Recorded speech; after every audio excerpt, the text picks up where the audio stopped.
దాదాపు season start అయ్యి 2 నెలలు కావస్తున్నా మరి రైతుల పరిస్థితి అఘోర గోచరంగా ఉన్నది. మరి రైతులు నిత్యం లారీకి యూరియాకు దేవుడికి ఎదురు చూస్తున్నట్టుగా చూస్తున్నారు.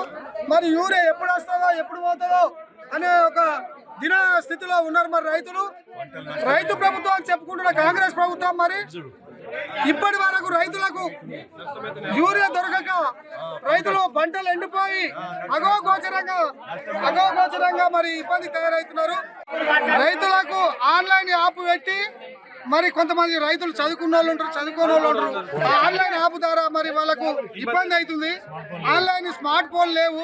మరి వాళ్ళు అక్కడ సిబ్బంది మేము పెట్టినమాట సిబ్బంది ఎక్కడ పెడతారు? ఒక రైతు వస్తాడు, ఆయన ఇంటికాడికి బుక్ చేసుకోమంటూ ఇంటికాడ ఏడ బుక్ చేస్తారు. ఆ రైతులకు చదువు రాదు. మరి ఇంత దారుణమైన పరిస్థితి ఎప్పుడు రాలేదు 10 ఏళ్లలో. మరి కేసీఆర్ ప్రభుత్వం ఉన్నప్పుడు ఎప్పుడైనా ఈ రైతులకు ఇంత ఇబ్బంది వచ్చిందా? మరి కాంగ్రెస్ ప్రభుత్వం వచ్చి 3 ఏళ్లు కావస్తుంది. మరి రైతులను ఒక బజారుకి ఇడిచి రైతులను అగోరపరచరంగా తయారు చేస్తున్న ఈ సందర్భం తెలియజేస్తూ ముఖ్యంగా రేవంత్ ప్రభుత్వానికి మేము ఒక్కడే సూచన చేస్తున్నాం. మేము పార్టీలకు అతీతం కాదు, రైతులు వాళ్ళు స్వచ్ఛందంగా వచ్చారు, వాళ్ళకి సాంఘిక తెలపడానికి మేము వచ్చినాం. దయచేసి ఇది పార్టీ ప్రోగ్రాం కాదు, రైతుల బాధ. లోడ్ రావాలా, లోడ్ రాకపోతే రేపటి నుంచి మళ్ళా పెద్ద ఎత్తున రైతుల పక్షాన ఆందోళన కార్యక్రమం నిర్వహిస్తామని ఈ సందర్భంగా మేము కలెక్టర్ గారికి ప్రభుత్వ అధికారులకు మేము డిమాండ్ చేస్తున్నాం. నిజామాబాద్ రూరల్లో మరి ఇందల్వాయి మండలంలో ఎక్కువ రైతులు ఉన్న గ్రామాలు ఉన్నాయి.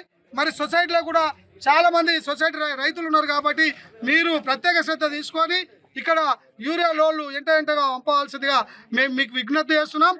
లేని ఏడల మరి రైతు పక్షాన తప్పకుండా రేపు హైవేను దిగ్బంధం చేస్తాం, మండల ప్రభుత్వాలను ముట్టడి చేస్తాం, రైతులను ఎక్కడికక్కడ అలర్ట్ చేసి మరి ప్రజాప్రతినిధులను కూడా నిద్రపోనియమని ఈ సందర్భంగా హెచ్చరిస్తున్నాం.